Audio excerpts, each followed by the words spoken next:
హెటీరో హెటీరో సంస్థకు 4,000 కోట్ల విలువైన భూమిని ధారాదత్తం చేశాయని గత బీఆర్ఎస్ ప్రభుత్వంపై ఆరోపణలు అన్నమాట. అంటే హెటీరో సంస్థకి భూ సంతర్పణ చేశారని దర్యాప్తు చేయాలని కాంగ్రెస్ ప్రభుత్వం భావిస్తుంది. హైకోర్టు వద్దన్న 4,000 కోట్ల విలువైన భూమిని ధారాదత్తం చేశారని కూడా కాంగ్రెస్ అంటుంది అనమాట. 30 లక్షలకి లీజును కట్టబెట్టారని గత ప్రభుత్వం 30 లక్షలకి లీజు కట్టబెట్టిందని ప్రస్తుతం కాంగ్రెస్ ప్రభుత్వం వాదిస్తుంది. బీఆర్ఎస్ ఎంపీ పార్థసారథి ట్రస్ట్కు 15 ఎకరాలు ఇచ్చారట. ఏడాదికి ఎకరానికి 2 లక్షలు చొప్పున సాయి సింధు ఫౌండేషన్కి అప్పగించారని, ఎన్నికల ముందు ఇదంతా గత బీఆర్ఎస్ సర్కార్ రాష్ట్ర జీవోదా చేసిందని ఈ గలీజ్ లీజుపై కొత్త ప్రభుత్వం నజరు చేస్తుందన్నమాట. దీని గురించి ఒకసారి చూద్దాం. ఐటీ కారిడార్లోని అత్యంత ఖరీదైన స్థలం అనమాట ఇది. హైటెక్ సిటీకి కొత్తవేడు దూరంలో, అంటే హైటెక్ సిటీకి దగ్గరలోనే 15 ఎకరాల భూమిని గత బీఆర్ఎస్ సర్కారు తమ ఎంపీకి కారు చౌకగా కట్టపోయిందనమాట. 4,000 కోట్ల విలువైన భూమిని ఏడాదికి ఎకరానికి 2 లక్షలు చొప్పున మొత్తం 30 లక్షలు చెల్లించేలా లీజ్ ఇచ్చింది. అంతేకాకుండా బీఆర్ఎస్ రాజ్యసభ సభ్యుడు పార్థసారథి ట్రస్టీగా ఉన్న సాయి సింధు ఫౌండేషన్కి ఎన్నికల ముందు గోప్యంగా జారీ చేసిన జీవో ద్వారా ఈ భూమిని ధారాదత్తం చేసింది. ఈ వ్యవహారంలో గత సర్కారు అంతలా దిగజారిందంటే హైకోర్టు జీవోని కొట్టివేసిన, లీజు కేటాయింపును రద్దు చేస్తూ పునఃపరిశీలించాలని ఆదేశించిన, అంటే హైకోర్టు జీవో కొట్టేసింది, మళ్ళీ రెండోసారి పరిశీలించాలని ఆదేశించిన హైకోర్టు జీవోను కొట్టేసి లీజుని కేటాయింపు రద్దు చేస్తూ పునఃపరిశీలించాలని ఆదేశించిన పెడజోరు పెట్టిందనమాట గత సర్కారు. పైగా లీజు నిబంధనలకు సంబంధించి జీవోలను సవరణ చేసి కొత్త జీవోల ద్వారా మళ్ళీ పార్థసారథి ట్రస్టీగా ఉన్న సంస్థకు భూమిని కట్టబెట్టింది. తెలంగాణ రాష్ట్రం ఏర్పాటై బీఆర్ఎస్, అంటే అప్పట్లో టీఆర్ఎస్ అధికార పగ్గాలు చేపట్టిన 3 నెలలకే, అంటే 2014 సెప్టెంబర్లోనే హెటీరో డ్రగ్ కంపెనీ ఎండి పార్థసారథికి ఈ భూములను అందజేసిందని ఆరోపణలు అనమాట. అవి ఎలాగా జరిగింది వాటి గురించి పూర్తిగా మనం ఇప్పుడు తెలుసుకుందాం. హెటీరో సంస్థ సాయి సింధు ఫౌండేషన్ పేరుతోటి ఒక చారిటబుల్ ట్రస్ట్ నెలకొల్పింది అనమాట. పార్థసారథి సాయి సింధు ఫౌండేషన్ పేరుతోటి ఒక చారిటబుల్ ట్రస్ట్ నెలకొల్పారన్నమాట. ఆ ట్రస్ట్ పేరుతో తాము క్యాన్సర్ జనరల్ ఆసుపత్రి నిర్మిస్తున్నట్టు ప్రభుత్వానికి నిర్ణయించారు. ఈ ట్రస్ట్ పేరుతోటి తాము ఒక క్యాన్సర్ జనరల్ ఆసుపత్రి నిర్మిస్తున్నామని ప్రభుత్వానికి చెప్పారన్నమాట.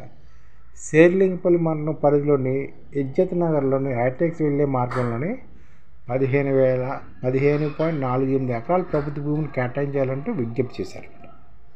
1989లో బసవతారక ఆసుపత్రికి లీజుకి ఇచ్చిన తరహాలోనే, అంటే 1989లోని బసవతారకం ఆసుపత్రికి లీజుకి ఇచ్చిన తరహాలోనే ఏడాదికి 50,000 చొప్పున చెల్లించాలని భూమి కేటాయించాలని కోరారు. అప్పట్లోనే బసవతారకం హాస్పిటల్కి ఏడాదికి 50,000 చొప్పున లీజు ఎలాగ వచ్చారో అలాగే మాకు కూడా ఇవ్వాలని ఈ ఇజ్జత్ నగర్ హైటెక్స్కి వెళ్ళే మార్గంలోని 15.48 ఎకరాల ప్రభుత్వ భూమిని మాకు కూడా కేటాయించాలని వీళ్ళు ప్రభుత్వాన్ని కోరారు. అందుకు ప్రతిగా తమ ఆసుపత్రి కూడా 25% మంది ఇన్ పేషెంట్లు, 40% మంది అవుట్ పేషెంట్లకు ఉచిత వైద్య సేవ అందిస్తామని కూడా ప్రతిపాదించారు. అయితే అప్పటికే పార్థసారథి ట్రస్ట్ అడిగిన స్థలాలను వేలం వేయాలని తెలంగాణ రాష్ట్ర పారిశ్రామిక మౌలిక సదుపాయాల సంస్థ నిర్ణయించింది. అంటే ఇతను అడిగిన స్థలాన్ని వేలం వేయాలని ప్రభుత్వం అనుకుంది. దీంతో ఇజ్జత్ నగర్కు బదులుగా ఆ పక్కనే ఉన్న ఖానామేట్లోని స్థలం కేటాయించాలని బీఆర్ఎస్ సర్కార్ని నిర్ణయించింది అనమాట. ఈ ఖానామేట్ సర్వే నెంబరు 41/14/2లోని 15 ఎకరాలను కేటాయించాలంటే అప్పుడు రాష్ట్ర ప్రభుత్వ ప్రధాన కార్యదర్శి CCLAకు అత్యున్నత ప్రాధాన్యత కింద అంశాలు జారీ చేస్తామంట.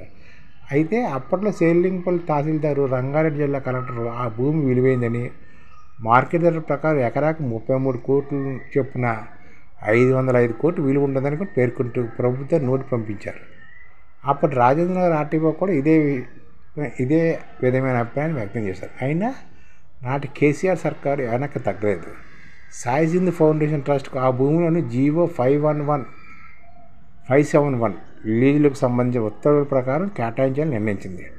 ఆ ఉత్తర్వును 2015లో సవరిస్తూ జీవో నెంబర్ 2018ని విడుదల చేసింది. ఈ సవరణలో సామాజిక స్వచ్ఛత సంస్థలకు భూమి లీజుకి ఇస్తే సంబంధిత భూమి విలువలో 10% ఏడాది లీజుగా చెల్లించాలని విషయాన్ని చేర్చింది. అంటే ప్రభుత్వ భూమి విలువ 505 కోట్లు కాగా అందులో 10% అంటే 50 కోట్లు చెప్పు లీజు చెల్లించాలి. 60 ఏళ్ళు లీజుకి ఇచ్చేలా ఇదే 5 ఏళ్ళ కోసం లీజు విలువను 10% చొప్పున పెంచుతూ వెళ్ళాలని చేస్తుందన్నమాట.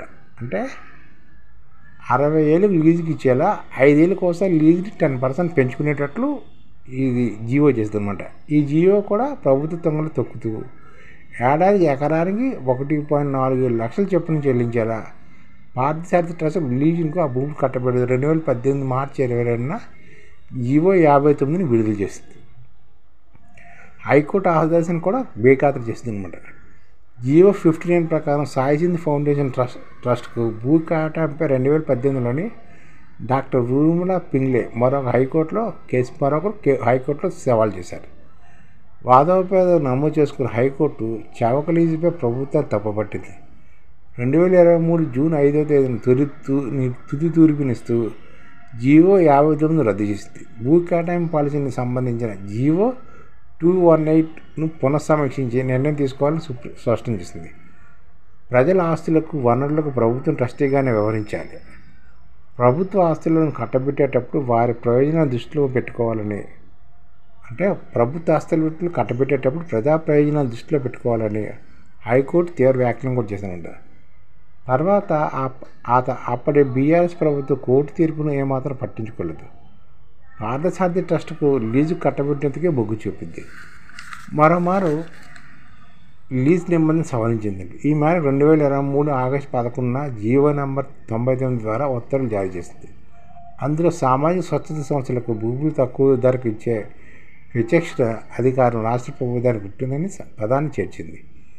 అసెంబ్లీ ఎన్నికల కోడ్ అమల్లోకి రావడానికి కొన్ని రోజుల ముందే, అంటే 2023 సెప్టెంబరు 25న జియో నోట్ 140 ద్వారా సాయిసింధ్ ఫౌండేషన్కు విలువైన భూమిని కట్టబెడుతూ ఉత్తర్వులు జారీ చేసింది. నిజానికి ఏడాదికి 50 కోట్లు లీజు మేరకు చెల్లించాలని, ప్రతి 5 ఏళ్ళ కోసం లీజు మొత్తాన్ని 10% పెంచాలని సర్కారు జారీ చేసిన నిబంధనలు చెబుతున్న విచక్షణ అధికారి పేరుతో బీఆర్ఎస్ సర్కారు ఏడాదికి ఎకరానికి 2 లక్షలు చొప్పున 15.4 ఎకరాలకు 30 లక్షలు చెల్లించాలని లీజ్ కుదిస్తున్నట్టు జియో 140లో స్పష్టం చేసింది. గతంలో ఈ వ్యవహారం రచ్చగా మారి హైకోర్టు దాకా వెళ్ళడంతో కాస్త జాగ్రత్త పడి బీఆర్ఎస్ సర్కారు ఈ జియోను గోప్యంగా పెట్టడం గమనార్హం.